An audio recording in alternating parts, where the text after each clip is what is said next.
Welcome for some more affordable fixed blade content. If you've been following the channel, I have been reviewing a number of cold steel SRKs and knives with SRK grips. I really like the SRK, I really like the SRK grip. So a number of my friends have been strongly and repeatedly recommending that I pick up a Recon Tanto because it has a full-size SRK grip. But I had some concerns about the blade design, which we'll get into. So decided to go with the safe bet, get the cheaper SK-5 version. They go for around $50 US, but definitely shop around. You can find them on sale. And like the SK-5 version of the SRK, it came to me with, well, a hollow ground edge, and we'll talk about the pros and cons of that, but also that Tuff-X traction coating that I'm really not a fan of.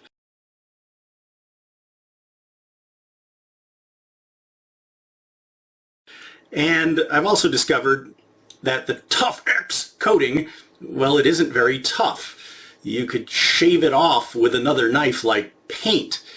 So I basically did the same thing I did when I received the SK-5 SRK, is I got it out of the box, took it outside, did some carving, did some chopping, batoned it through one small log, did some throwing, we're definitely going to talk about that, and it looks like this.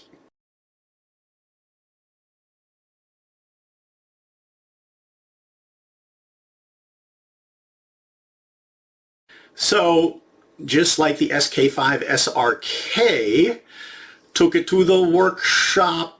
The wire wheel of my bench grinder took that Tuff-X coating off in less than 4 minutes. Yes, I timed it this time, leaving me with, like the SK-5 SRK, sort of a bead-blasted finish.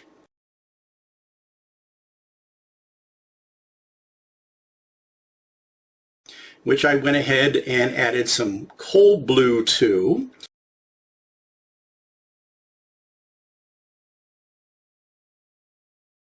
And while I was at it, I put those Pendleton-style grooves in the grip.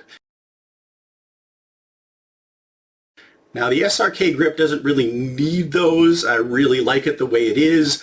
But for me, adding that makes the knife more nimble, more responsive in a forward grip.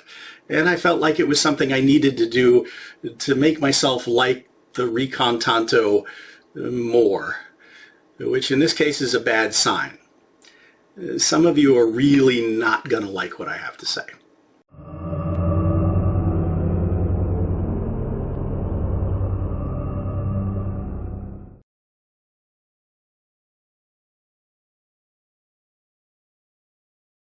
Now there are some pros and cons here, but let's go ahead and get the specs and the build out of the way, starting with, yes, it came with a basic Secure X sheath. Don't have much to say about these, but at least this one fits the knife pretty well. The grip, yes, is, well, it's a full-size SRK grip. Gives me 4 1/4 inches or about 11 centimeters of length if I'm measuring point to point in the front, which is pretty generous for my medium width hands. Has the texture, has the palm swell, has the flare, has the retention, has the shock absorbing, all those things I like. Though, as I mentioned in previous videos, and other reviewers have mentioned, it's not a true full tang. They call it encapsulated, which means it's a robust stick tang that goes down to the lanyard rivet. Is there a potential failure point there?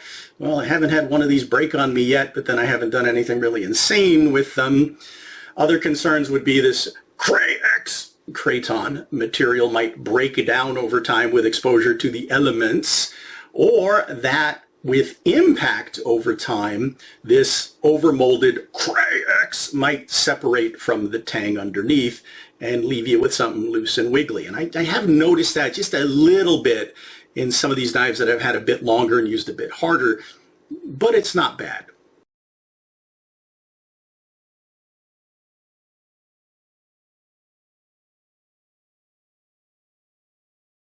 Going forward, I am going to compare this to some other Tanto designs that I have and also the SK-5 SRK.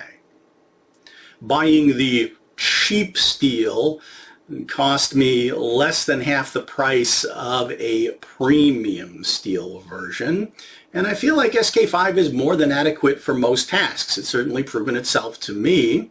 Test files say these tend to run about 57, 58 HRC, and you could argue that that makes them easier to resharpen, which might come in handy in the field as compared to some of the harder steel versions.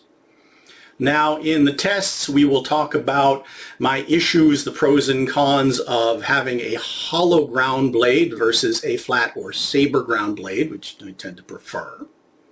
We'll also be talking about this blade geometry. But first off, comparing to the SRK, you do get an extra inch of blade. So 7 inches long, 18 centimeters. It is about the same width as the SRK at the widest point, 1 3/16 of an inch, about 3 centimeters, and it is the same 5 millimeter thickness. Overall length, 11 3/4 inches, 30 centimeters. Weight, well, it's certainly heavier than the SRK, 8.4 ounces, 238 grams. This version of the SRK weighs 7.5 ounces, 212 grams. Yeah, I'm looking down at my notes to give you the metric as well as the imperial. All right, let's just get right to the test footage.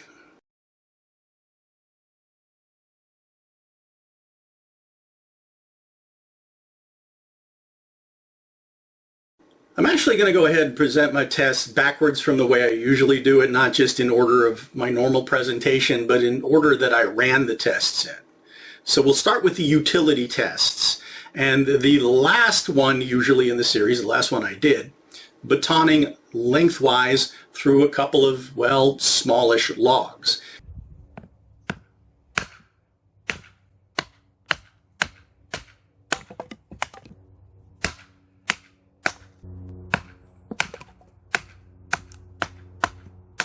And there are people who say you should never do this with a knife, it's not designed for it.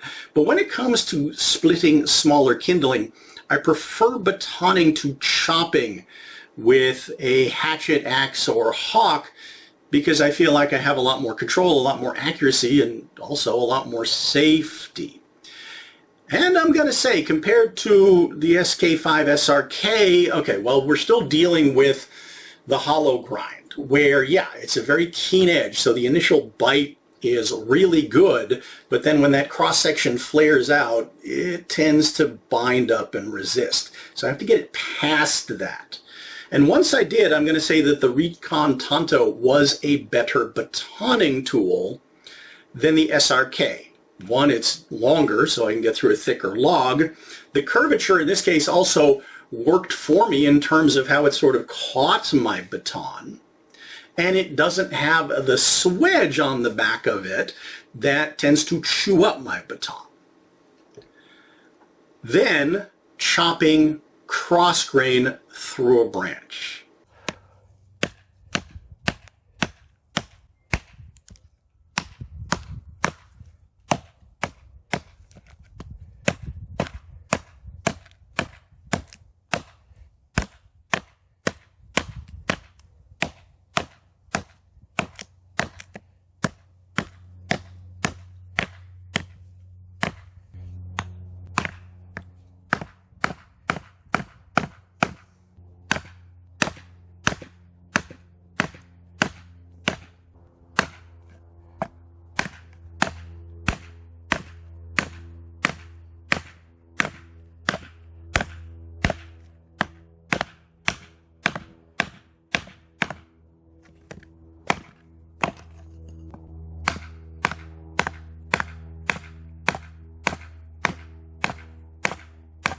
All right, this is where that hollow grind works against you again. Shallow chopping, very good bite, but once it gets to a depth that it starts to meet that flare in the hollow grind, yeah, get some resistance. I have to work at it from multiple angles and kind of work around the branch to get the job done. Pros and cons here. I'm going to say that the extra blade length and mass makes the Recon Tanto feel choppier than the SRK. But in chopping, we're going to definitely talk about this particular curve geometry. I kind of felt like that was sort of working against me a little bit. That also came into play when it came to carving. Now, when it comes to carving feathers,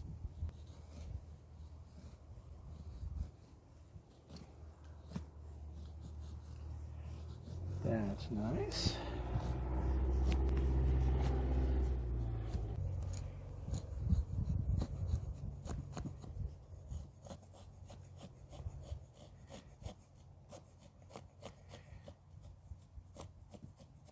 did a great job because that is a really keen edge, and it's not a task where you usually have to penetrate very deeply into material. So I'm not getting the resistance from the hollow grind. But plant stakes.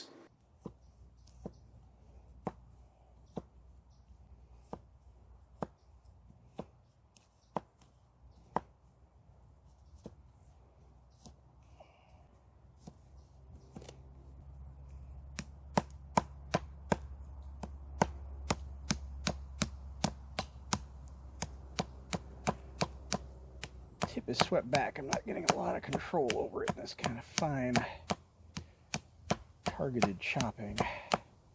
Taking straight branches and basically either sharpening them like a pencil, and this did fine to do that. It was a little big and awkward to do it, but I could do it.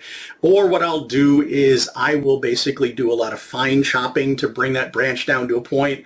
Okay, the curvature of the blade, I just didn't feel like I had a very good tip control. Couldn't find the sweet spot.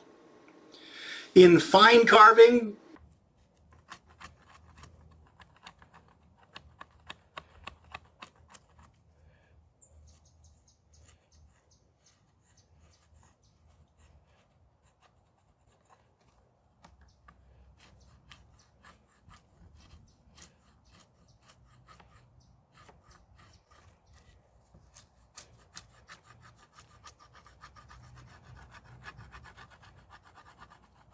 it did fine, about the same as the SRK did. It is a little big for the job, but I could certainly make it work. Quick edge test.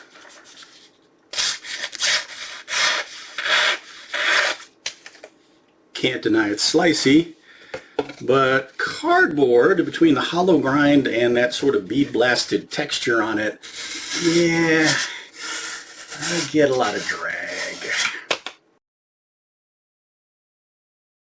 Other utility use that I didn't film because I've been carrying and using this on and off for a couple of weeks, seeing what it's good at and not so good at. Well, we'll start with not so good at. Cutting up cardboard and packaging. Yes, it has a very keen edge, but the hollow grind compared with the texture remaining on the blade, there's a lot of resistance going through that material. Now I can overcome some of that because of the leverage I'm getting behind the grip, but it is kind of a big knife to do that kind of fine cutting up of boxes. I'm not going to use it for food prep because there is still enough texture on the blade that I don't feel like I can clean it adequately. After I got done chopping and splitting sappy branches, it was really hard to get the gunk off. But also there are certain things about this curvature of blade that just make me reach for a tool with a different geometry. Marshall tests, again kind of in reverse order, starting with the edge tests first. Bamboo test. Can I induce chip or roll in a fragile edge by hitting it at different angles in the forward and reverse grip?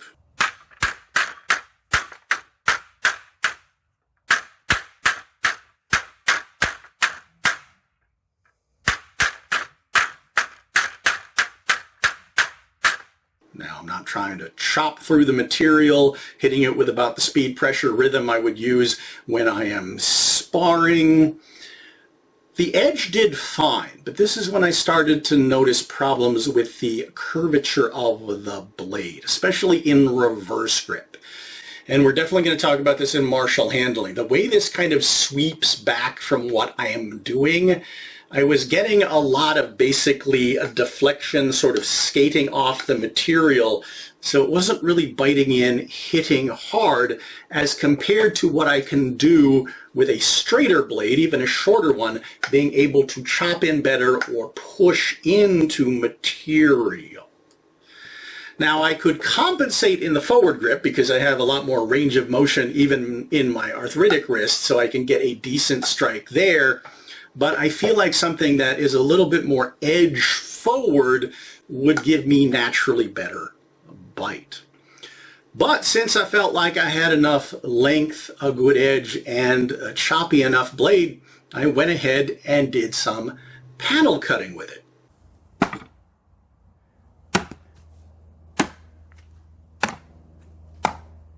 And yeah, it did just fine.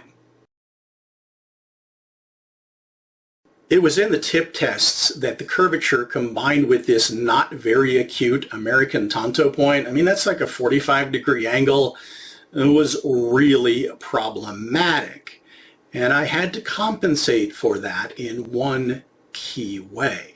So let's go ahead and start with throwing. As I mentioned, I did some throwing straight out of the box, and then I repeated the test with the new finish on camera, and my results were pretty frustrating.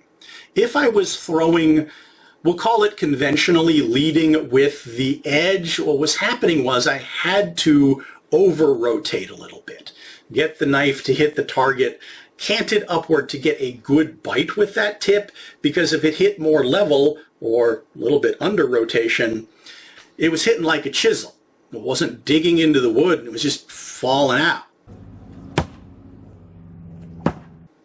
Now, if I threw it spine leading, I got a much better tip angle into target.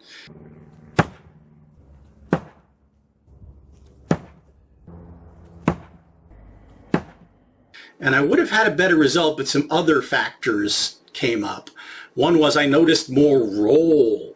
And also, I wasn't able to consistently dial in my distance. And I couldn't figure out why initially, and then I realized if I'm throwing it this way from the handle, the flare is working against me. It's kind of snagging going off my hand. But then I didn't have that problem with the SRK that has the same grip. It was in the thrusting and stabbing that the curvature combined with the tip geometry created the biggest challenges and required that I compensate in one key way. So presenting the tests again backwards from how I usually do them. Stabbing straight into the redwood.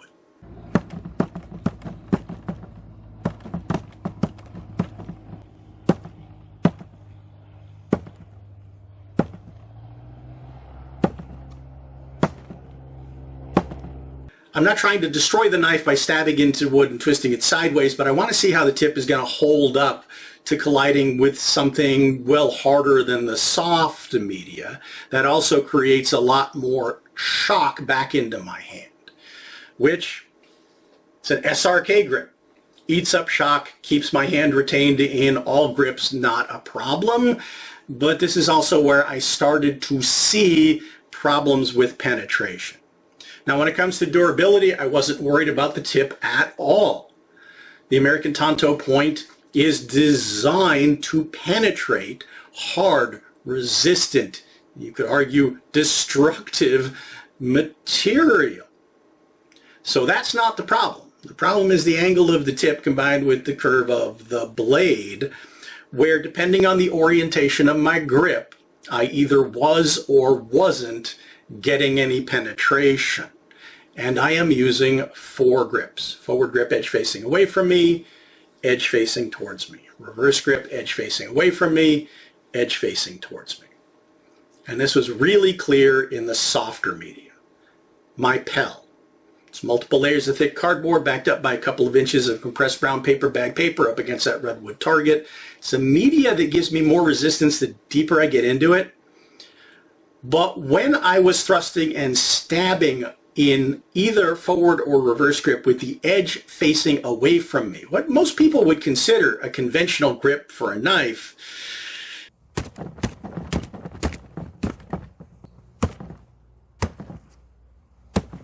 I wasn't getting any penetration. In the forward grip, I really had to cant my wrist quite a ways to get the tip onto that target at that angle. Now you can argue that I'm thrusting into a vertical flat target, that other kinds of targets like say a human body would have a lot more curves and angles to come at it. But if I didn't do that, I was hitting very much flat with the tip plane, and that was really bad in reverse grip where I don't have that much range of motion in my wrist to compensate for the curvature. Yeah, I was hitting like that. And it was penetrating maybe the first or second layer of cardboard. I have never had a knife perform that poorly on the Pell test. But one slight adjustment, which is actually a key principle of traditional Tanto Jutsu. It's not just about North American buoy turning the edge towards you. In the forward grip, yeah, that does line up the tip a lot better naturally with my arm, and the reverse grip especially, yeah, tip engagement on target.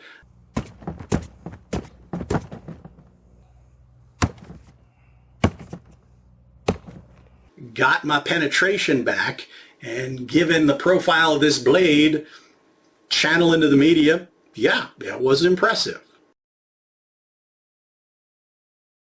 All right, bear with me. I'm going to make a couple of quick comparisons to sort of drive home this whole tip geometry versus curvature issue. And I'll start with the knives that have the same grips, SRK versus Recon Tanto, and I'll line them up as best as I can.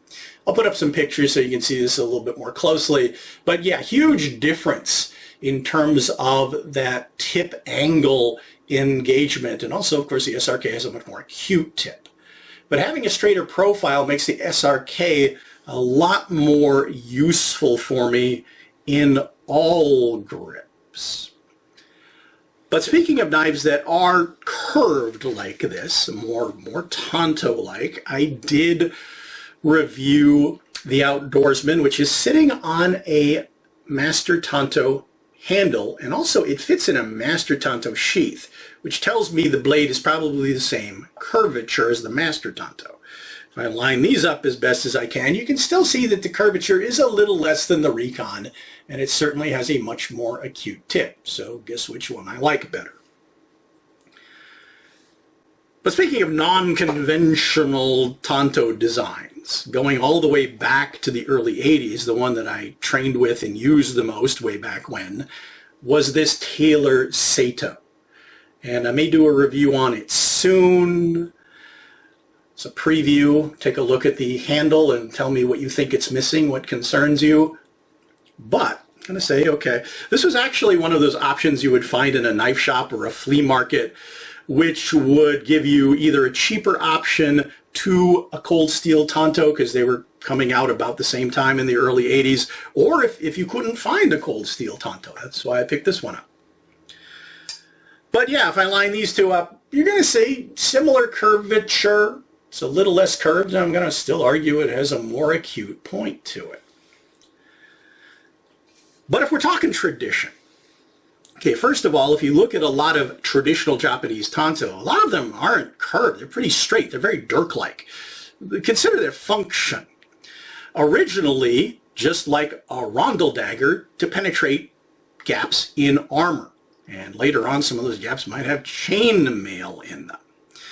And then in the era where they weren't on the battlefield in armor as much as they were walking around town, samurai are still often decked out in pretty formal attire, multiple layers. Some of those layers might be silk, so pretty tough resistant clothing, that if you're going to use a weapon like that at close quarters, you want something that's going to be able to penetrate through it, because it's not a sword that's going to cut through it.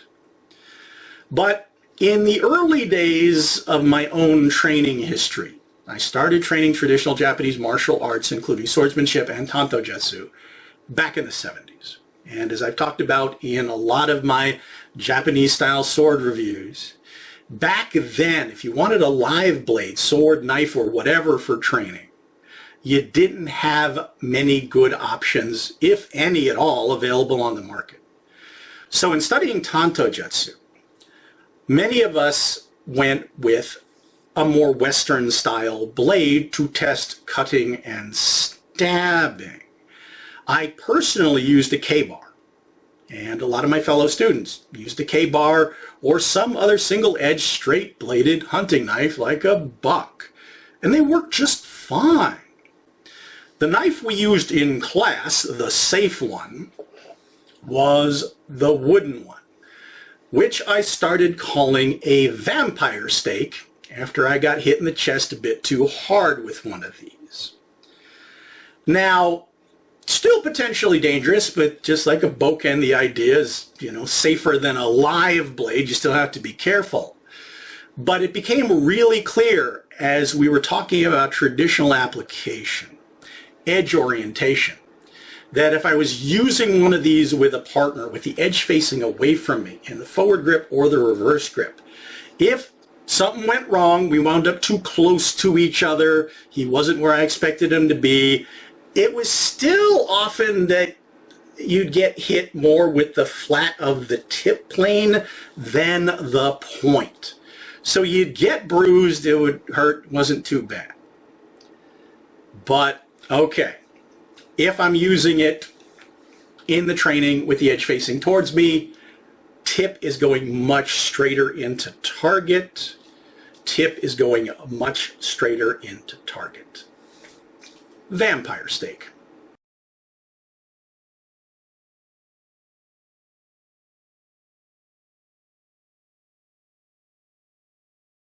As always, it's time to talk about the balance between martial and utility use that can make for an awesome overall tool and could help with the subject of optics. And I'm going to compare Recon Tanto to SRK. I know a lot of folks who really love the Recon Tanto as a tool, and they were really looking forward to this review, and I probably seriously disappointed them. There are certain things I would say that this knife does better than the SRK in terms of chopping, batoning, tip durability, but for overall general use, I'm still going to prefer the SRK. SRK is also smaller, lighter, easier to carry. But if you are living anywhere with a blade restriction, well, I'm betting both of these are too long. As I've mentioned, in the state that I live in, that when it comes to fixed blades, I have to open carry, which gets us to optics. Which one of these looks more like a weapon than a tool?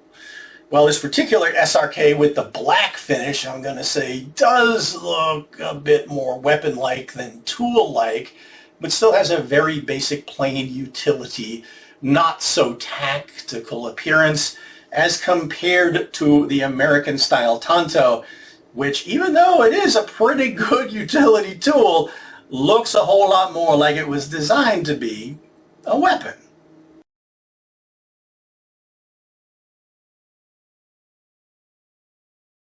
Finally, martially, you probably already know what I'm going to say. But I have to admit that my personal preferences have certainly colored my opinions of this knife.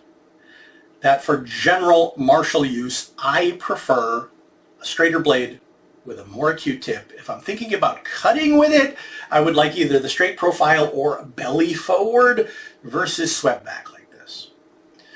But speaking of my own personal preferences, if I was to go back in time in my life, to late 70s, early 80s, Mike, looking for a good live blade analog for Tanto Jutsu, I would probably be really, really happy with this. And it would drive home the concepts that we were training. Now, speaking of those concepts, since I was also doing swordsmanship, and this geometry looks a lot like a Japanese-style sword, and it's long enough and it has just enough blade mass, it would tempt me to try to use it like a short sword, like a wakizashi, to slash, to cut. And it actually works pretty well in a snap cut as well.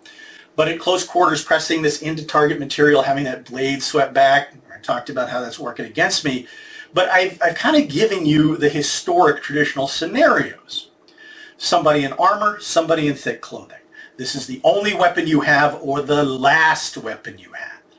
And that may mean you're on the back foot, the defensive, dealing with a blitz attack at close quarters, or maybe you need to do the blitz attack, get into close quarters to overcome a longer weapon. We've talked about this a lot in shorter knife reviews, that in a real life or death situation, your tip is going to be much more effective than the edge is going to be. And that's what we were training in Tanto Jutsu. And the real magic happened when you turn the edge towards you. It's not just a North American Bowie thing.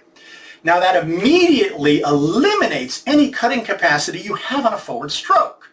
So it starts to break you out of the instinctive habit of slashing with your knife, to focus on what you can do with powerful stabbing and thrusting actions, and also how you can get good cutting in the arc of a stab, especially when you get into reverse grip with the edge facing towards you.